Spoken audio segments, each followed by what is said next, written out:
இப்போதைய காலகட்டத்தில் 30 இயர்ஸில் தான் வருதா அப்படின்னு 25லே 24லேயே வந்து பார்த்திங்கன்னா நிறைய பேருக்கு அந்த கண்ணு கீழே ரிங்கிள்ஸ் அப்படின்றது வரதான் செய்யுது. டெய்லி ஒரு நாளைக்கு காலையில் எந்திரிச்சோடனே ஃபேஸ் வாஷ் பண்ணிவிட்டு அந்த கண்ணை சுற்றி போட்டுக்கணும். இது வந்து பாருங்கள் கண்ணு கீழே இருக்க சுருக்கங்களுக்கு நான் சொல்கிறேன். பாத்திங் பவுடர் யூஸ் பண்ணுறோம் அப்படின்னா அந்த பாத்திங் பவுடரோட தேங்காய் எண்ணெய் போட்டு நம்ம வந்து குடிக்கும்போது அந்த ஸ்கின்னோட நேச்சரான ஒரு மாய்ஸ்சர் அப்படின்றது லாக் ஆகி வைக்கும்.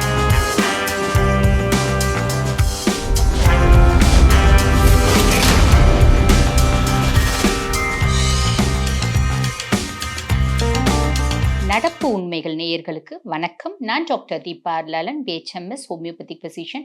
இன்னைக்கு நம்ம என்ன டாபிக் பற்றி டிஸ்கஸ் பண்ண போகிறோம் அப்படின்னா வந்து பாருங்க, நிறைய லேடிஸ்க்கு வந்து பார்த்தீங்கன்னா இந்த ரிங்கிள்ஸ் அப்படின்னு சொல்லுவாங்க பார்த்தீங்களா. முக்கியமாக வந்து பாருங்க கண்ணு கீழே நிறைய சுருக்கங்கள் அப்படின்றது வரும். இது வந்து பாருங்க இயற்கையாகவே ஒரு 30 இயர்ஸ் ஆகுது அப்படின்னாலே 30 வயசானாலே நிறைய பேருக்கு வர்றது அப்படின்றது வந்து பார்த்தீங்கன்னா ஒரு நேச்சுரலான ஒரு விஷயம்தான். ஆனால் இப்போதைய காலகட்டத்தில் 30 இயர்ஸில் தான் வருதா அப்படின்னு 25லே 24லேயே வந்து பார்த்திங்கன்னா நிறைய பேருக்கு அந்த கண்ணு கீழே ரிங்கிள்ஸ் அப்படின்றது வரதான் செய்யுது. 35லாம் ஆகும்போது முகத்துலேயே நிறைய இடத்துல சுருக்கங்கள் அப்படின்றது வந்துடுது. காரணம் என்ன அப்படின்னா, நம்ம யூஸ் பண்ணுற நிறைய காஸ்மெட்டிக்ஸ் தான் இந்த நரை, திரை, மூப்பு எல்லாத்துக்குமே வந்து பார்த்திங்கன்னா எல்லாமே ரொம்ப சீக்கிரம் வந்துடுறதுக்கு ஒரு காரணமாக இருக்குது அப்படின்னு தான் நாங்கள் நினைக்கிறோம். சரி, அந்த மாதிரி ரிங்கிள்ஸ் இருக்குது அப்படின்னா பொதுவாக வந்து பாருங்கள் 30+ ரிங்கிள்ஸ் இருக்குது அப்படின்னா இட்ஸ் நார்மல். ஓகேங்களா? நம்மளுக்கு 30 வயசு ஆகுது, நம்மளுக்கு வயசாயிடுச்சு அப்படின்னு ஏற்றுக்கிறதுக்கு மனப்பக்குவம் இல்லை அப்படின்னாலும் 30 இயர்ஸ் ஆகுதுனாலே மெடிக்கல் வந்து கொஞ்சம் நம்ம வந்து ஏஜ் ஆகுறோம் அப்படின்னு தான் அர்த்தம். அதுக்கு வந்து சம் சார்ட் ஆஃப் மெயின்டெனன்ஸ் அப்படின்றது மெடிக்கல் எத்திக்ஸ்லாம் வந்து சொல்ல தான் செய்யுது.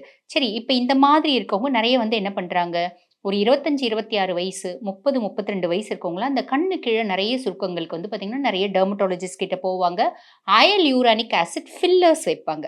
ஃபில்லர்ஸ் வச்சு நிறைய வந்து பார்த்திங்கன்னா அதனால வந்து காம்ப்ளிகேஷன் வந்த சில செலிப்ரிட்டிஸையும் வந்து நம்ம சமூக வலைத்தளத்தில் பார்த்துருப்போம்.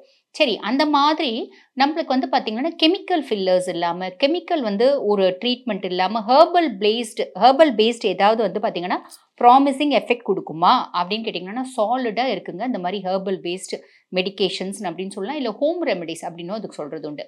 அந்த மாதிரி என்ன நம்ம யூஸ் பண்ணலாம் அப்படின்னா, ஃபஸ்ட்டு நம்ம யூஸ் பண்ணக்கூடியது என்ன அப்படின்னா இந்த குமரி அப்படின்னு சொல்லுவாங்க. அது என்ன அப்படின்னா கத்தாழை.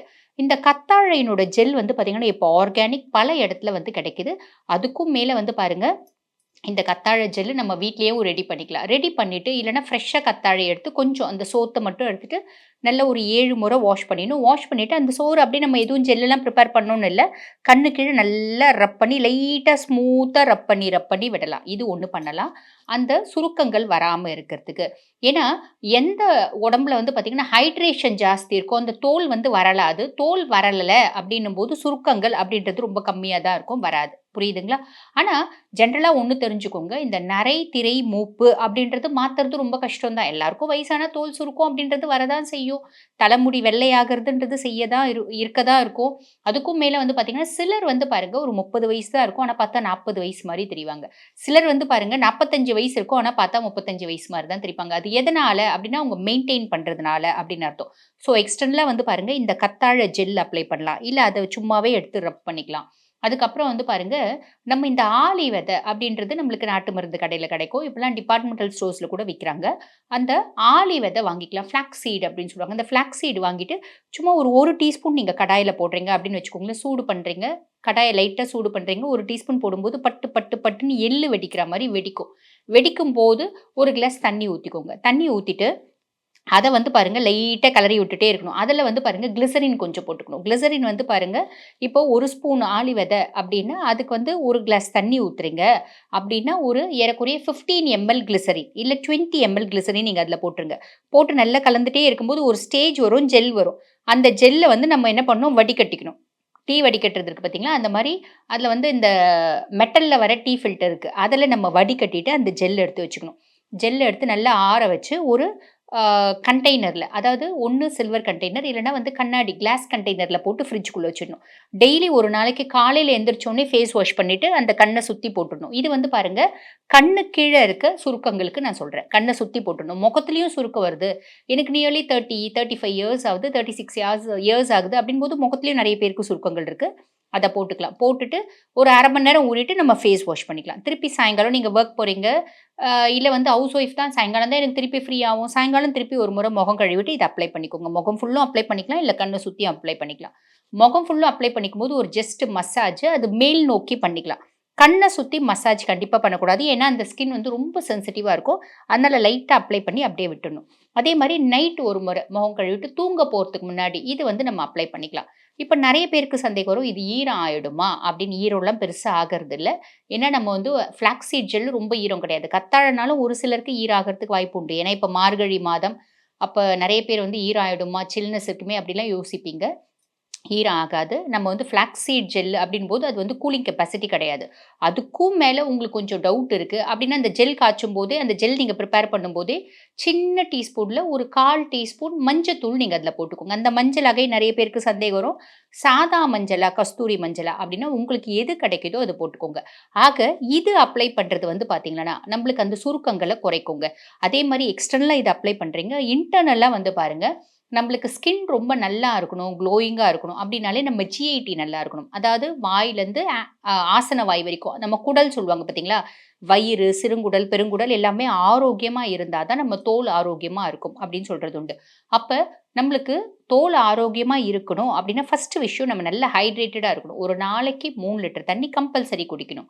அதே மாரி மோஷன் ஃப்ரீயா போற மாரி பார்த்துக்கோங்க. ஜென்ரலா வந்து பாருங்க, ஒரு நாளைக்கு 2 முறை மோஷன் ஃப்ரீயா போணும். ஒரு நாளைக்கு 2 முறை என்னால மோஷன் ஃப்ரீயா போக முடியாதுங்க. ஏன்னா, நான் சாப்பிடுறதே கொஞ்சம் தான் அப்டின்னா, ஒரு நாளைக்கு ஒரு முறையான மோஷன் வந்து ஃப்ரீயா போணும். அது பார்த்துக்கோங்க. அதே மாதிரி பாருங்க, நம்ம வந்து ஒரு சோப் யூஸ் பண்றதுக்கு பதில் பாத்திங் பவுடர் அந்த மாரி ஏதாவது யூஸ் பண்ணலாம். ஓகேங்களா? பாத்திங் பவுடர் யூஸ் பண்றோம் அப்டின்னா, அந்த பாத்திங் பவுடரோட தேங்காய் எண்ணெய் போட்டு நம்ம வந்து குளிக்கும்போது, அந்த ஸ்கின்னோட நேச்சரான ஒரு மாய்ஸ்சர் அப்டின்றது லாக் ஆகி வைக்கும். அதுக்கும் மேல வந்து பாருங்க, நம்ம சாப்பாடு சாப்பிடுறோம் அப்டின்னா, சரி விகித உணவு அப்டின்னு சொல்லுவாங்க. பேலன்ஸ்டு டயட் அப்டின்றது கண்டிப்பா எடுக்கணும். அப்ப பேலன்ஸ்டு டயட் அப்டின்னாலே நம்ம என்ன பண்ணணும்? நெறைய பேர் வந்து பாருங்க, இந்த மாவு சத்துக்கு ஒரு பிரதானமான முன்னுரிமை அப்டின்னு குடுப்பாங்க. பொதுவா இந்த மாவு சத்த என்ன சொல்லுவாங்க அப்டின்னா, எனர்ஜி கிவிங் ஃபுட் அப்டிம்பாங்க. புரதத்த பாடி பில்டிங் ஃபுட் அப்டிம்பாங்க. நம்ம சாப்பிடுற பழமும், காய்கறியும் தான் வந்து பார்த்தீங்கன்னா, புரொடெக்டிவ் ஃபுட் அப்டின்னு சொல்றது உண்டு. ஆக நம்ம என்ன பண்ணணும் அப்டின்னா, சாப்பாட்ல நெறைய காய்கறிகள், பழங்கள் சேர்த்துக்கணும். இப்ப அகைன் வந்து பாருங்க, நெறைய கேர்ல்ஸு, மிடில் ஏஜ் லேடீஸ்லாம் கூட நாங்க டயட்டிங் இருக்கோம் அப்படின்னு சொல்லிட்டு வெறும் வந்து பார்த்தீங்கன்னா, புரோட்டீன் மட்டுமே எடுப்பாங்க. வெறும் புரத உணவுகளும் எடுக்கக்கூடாது. காரணம் என்ன அப்படின்னா, புரதங்கள் நீங்க எவ்வளோ இருக்கீங்க? இப்ப வந்து தோராயமா 80 கிலோ இருக்கீங்க அப்படின்னா, 80லேருந்து 100 கிராம் புரதம் ஒரு நாளைக்கு போதுமானது. ஆரோக்கியமான புரதம் அப்படின்னு சொல்லலாம். நம்ம வந்து ரொம்ப ஓவரா டம்ப் பண்ணி எடுக்கும்போது, அது என்ன ஆகும் அப்படின்னு கேட்டீங்கன்னா, அமைலாய்டோசிஸ் அப்படின்ற ஒரு கண்டிஷன் கிரியேட் ஆயிடும். அந்த அமைலாய்டோசிஸ் அப்படிங்கிறது என்னன்னா, அதிகப்படியான புரதத்தினால உடல்ல ஏற்படக்கூடிய பாதிப்பு. ரொம்ப நாளா வந்து கான்ஸ்டன்ட்டா ஹெவி புரோட்டீன் எடுக்கும்போது, அது ரீனல் பெத்தாலஜி சிறுநீரக சம்பந்தப்பட்ட பிரச்சனைகளும் வரத்துக்கு வாய்ப்பு உண்டு. அப்ப நம்ம என்ன பண்ணணும் அப்படின்னா, நம்ம வந்து முழுசும் வந்து புரோட்டீனே எடுக்கிறோம் அப்படின்னா, ஒரு டயட்டீஷியன் இல்லன்னா ஒரு டாக்டரோட நாலேட்ஜ் பிரகாரம் நீங்க புரோட்டீன வந்து பிரிச்சுக்கிறது உங்களுக்கு பெஸ்ட்டா இருக்கும். எடுத்துக்கிறது பெஸ்ட்டா இருக்கும் அப்படின்னு சொல்லலாம். ஆக ஒரு பேலன்ஸ்டு ஃபுட்டு கூட வந்து பாருங்க எக்ஸ்டர்னலா இந்த அப்ளிகேஷன் பண்ணும்போது, நம்மளுக்கு வந்து பார்த்தீங்கன்னா, இந்த ரிங்கிள்ஸ் அப்படின்றது நாளடைவில ஏறக்குறைய ஒரு 48 டேஸ் நீங்க தொடர்ந்து செய்றீங்க அப்படின்னும்போது, அந்த டீப் சீட்டட் ரிங்கிள்ஸ் அப்படிம்பாங்க. அந்த சுருக்கங்கள் நல்ல ஆழமா இருக்கு அப்படின்னும்போது, அது மேலோட்டமா மாறுறது தெரியும். கொஞ்ச நாள் எடுக்கும்போது அந்த சுருக்கங்கள் ரொம்ப லைட்டா இருக்கிறது தெரியும். இன்னும் கன்டினியூஸா எடுக்கும்போது பார்த்தீங்கன்னா, அந்த சுருக்கங்கள் மறையறதையும் நம்மளால கண்கூடா பார்க்க முடியும்.